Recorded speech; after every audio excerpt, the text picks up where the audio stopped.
The Trump administration announcing a new plan to phase out 8 artificial dyes from the American food supply by the end of next year.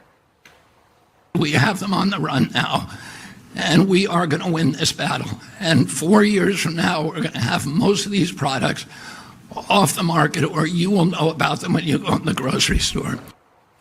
Our next guest stood alongside HHS Secretary RFK Jr. during Tuesday's announcement, calling out the harmful artificial ingredients some U.S. companies are using in our foods. FDA Commissioner Dr. Marty Makary joins us now. Good morning to you, Commissioner and Doctor. Good morning, Ainsley. Good morning. This is such exciting news. So you guys are saying by the end of next year, how are you going to force these companies, or does Congress have to act, or is this just a recommendation? Well, Ainsley, you're right. This is exciting news for America's children. This was a promise by the Trump administration and an issue Secretary Kennedy has championed. And this week we are delivering on that promise. The FDA announced that we're taking action to remove 8 artificial petrochemical food dyes from the U.S. food supply. And the companies have been cooperative. They want to see these chemicals removed from the food supply as well. They don't want to have a competitive disadvantage with other companies, and they want a national standard and a time frame. So we offered that.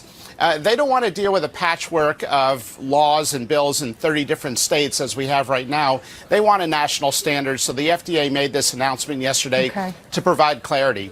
Dr. Makary, what does it mean for adults? I know this is great for our children because they won't be ingesting this as long as we all have. But for the adults that are watching, what is this doing to our bodies, all of these dyes? Well, these dyes have been associated with obesity and diabetes. They've been associated with attention deficit disorder, hormone disruption. And as a doctor, I think of it this way. When we've got an surging epidemic of all of these chronic conditions and no good explanation as to why, don't we want to err on the side of safety? Absolutely. These are petroleum-based chemicals. Nobody would think it's reasonable to do a randomized trial where you inject half the kids in the trial with crude oil to see whether or not it's good for you. You're exactly right. In 2010, the food corporations in Europe, they had to take these dyes out of their food.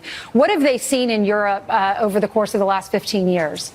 Well, first of all, they have much lower rates of chronic disease. When they removed and have not allowed, actually, from the get-go, artificial food dyes, we've not seen a difference in prices. So it does not make a difference in terms of food prices. And we are asking, as an administration, American food companies to remove these petroleum-based food chemicals and replace them with natural ingredients for American kids, just as they have already done for kids in Europe and Canada. That's a pretty simple request. And remember, Democrat, Independent, Republican moms came out and voted for President Trump on this very issue. So we're delivering on it. Will the food taste as good? These artificial petroleum-based food dye chemicals have no taste whatsoever and no nutritional value. So why put them in our foods? Is it just to color the foods? It's simply for the color of the food, and studies have shown that these vibrant colors actually mess with the mind of a developing child, and sometimes they'll seek eating more of this ultra-processed food even when they feel full, and that may help explain at least one piece of this toxic soup that is messing up the health of our nation's children. Dr. Makary, Kellogg's released this statement. This is excellent. They said, "We look forward to continuing to work collaboratively with government. We recently met with Health and Human Services Secretary Kennedy and had a very constructive conversation. We understand the agency's priority for more simple foods, and we are pleased to share that we are already taking action in this area. We will continue to make our foods even simpler." So what are they doing? They said they're taking action. Yeah, they have been very cooperative. I've been impressed with Kellogg's, with Pepsi, with so many of the companies my staff has met with. And they simply want a national standard. I think they've got kids, too.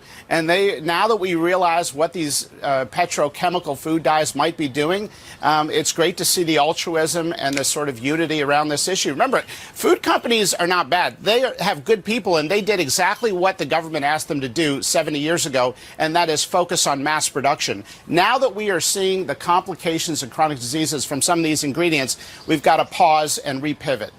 What are the plans now for the fast food industry? Because I know when RFK Jr. was running, he said he really focused on, let's say, French fries. He said, I just want the talon fat, I want salt, and I want potatoes in our French fries. What's the latest on that?